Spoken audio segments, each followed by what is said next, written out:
Hello everyone, and welcome back to your daily government and financial news update. In today's video, we'll be discussing the huge increase for those currently receiving SNAP food benefits. Other than that, we'll also be going over how much of an increase Social Security beneficiaries can expect to receive starting next year.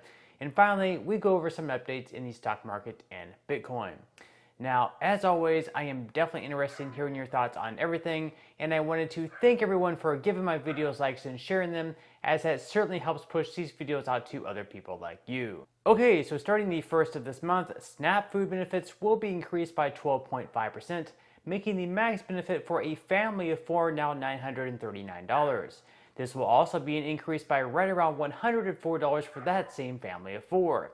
With the prices of groceries climbing in a huge way over the past year, along with practically everything else, this will definitely be an increase welcomed by most people, with most families needing to dip into savings or go further into credit card debt just to put food on the table. Before the price tags took place, a lot of families were unfortunately already operating on tight budgets, so with the cost of food rising by over 13% over the last year, with certain items such as eggs increasing by well over 39%, budgets, unfortunately, have become even tighter. Now, on top of the increased SNAP benefits, 19 states will continue to pay out even more in the month of October, including Alabama, Hawaii, Illinois, Kansas, Louisiana, Maine, along with the other states that you can currently see up on the screen. For those states, the minimum emergency allotment is an extra $95 per household. And if you and your family are still going hungry, definitely do not hesitate to reach out to local food banks or even churches, as they can definitely be a great resource during these times. You can also call the USDA National Hunger Hotline, which is 1-866-348-6479, or if you prefer to speak to someone in Spanish, 1-877-842-6273, and from there they'll help you find food assistance at a location close to wherever you live. Now, for those of you currently receiving SNAP benefits who also receive SSI or SSDI, in just 13 days, you'll also know how much of a raise that you'll be receiving next year. If we rewind all the way back to June of this year, some predictions had the cost of living adjustment as high as 10.8%, and then the following month in July, we saw predictions even higher coming out showing that the COLA would be 11.4%. Since then, we kept seeing a drop in predictions all the way down to 9.6% in August and then 8.7% in the month of September, coming from the Senior Citizens League. And if it continues to drop at its current pace, we could see the final number come in somewhere in the low 8s, which would still mean an average benefit increase of right around $130. On the other hand, if it stays in the high 8s, the average increase would be right around $150 per month. Keep in mind, an increase as high as 8.7% would be extremely rare, as only during 1975 through 1981 did we see adjustments over 6%. Of course, this is also an extremely rare time to be living through though, with inflation roaring higher and higher each month, and despite the Fed continuing to raise interest rates, not really seeing any cooling down of prices. So whether or not we see any cooling down of inflation is hard to say, but again, the next report will come out on the 13th of this month, so it will definitely be something to keep an eye out on. Now, in some money news, stocks once again fell hard on Friday to end the week, with the S&P 500 falling by 1.51%, the Dow Jones in the red by 1.71%, and the Nasdaq also down by 1.51%. This capped off what ended up being a terrible month for the overall market, with the S&P 500 falling by 9.61% in September and the Nasdaq falling by over 10%. Of course, historically speaking, September has always been the worst month for the market, as you can see with the data currently up on the screen. From 1950 through 2017, the S&P 500 has lost 0.50% of its value. On the plus side of things, on average, the months of October, November, December, and January usually end up being some of the best months, so if you're going to start buying in, now might just be the best time to do so. So with that said, if you would like to receive up to 12 free stocks and $5 worth of Bitcoin, in the comment section below, I will leave a link where you can receive just that from my partner in Webull. And even if you don't feel like investing at this time for whatever reason, once you receive the free stocks, what you can always do is just sell them for what they're worth and then transfer that money right back to your bank account. So in total, you should be receiving a value of at least $50 or more. Some people have actually received over $3,000 in the past.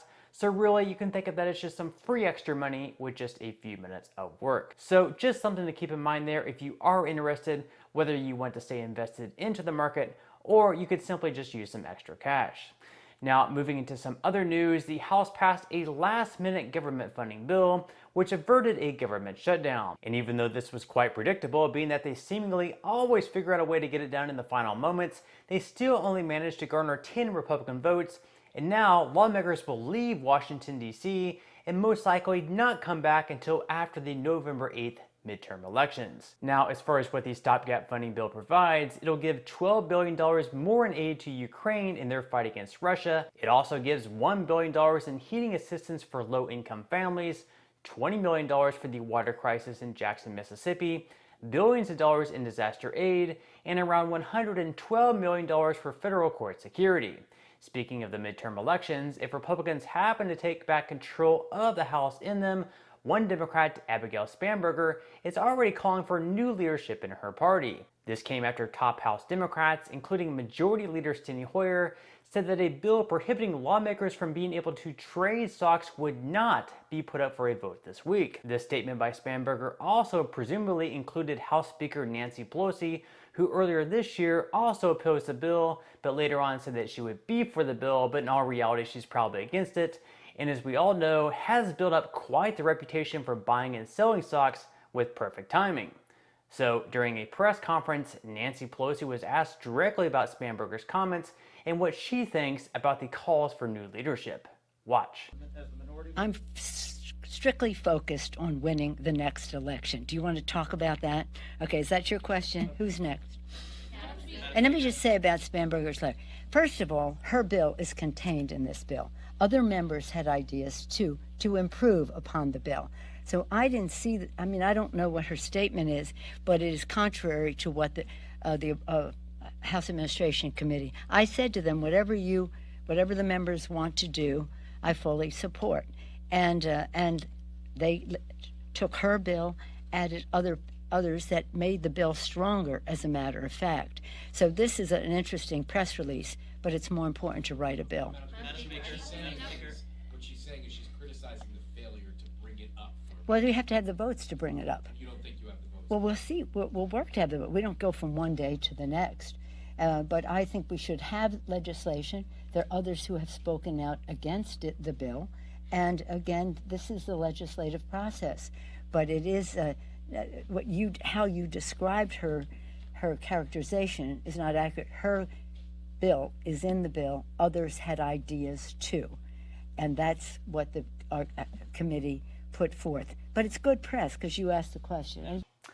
So it doesn't seem like Pelosi is entirely concerned about her comments, but I guess what else can we really expect for her to say? And whether or not they ever actually vote on the bill to ban lawmakers from trading stocks, that's something we'll have to find out most likely after the midterm elections, or perhaps even into 2023. But on that note, I'm going to go ahead and wrap up this video. If you enjoyed the content in today's video and you would like to see more like it, I would greatly appreciate it if you would give this video a like, subscribe to my channel, and make sure to ring the notification bell. That way you won't miss any of my future videos. And until next time, I hope you have a wonderful rest of your day, and I'll see you in the next video.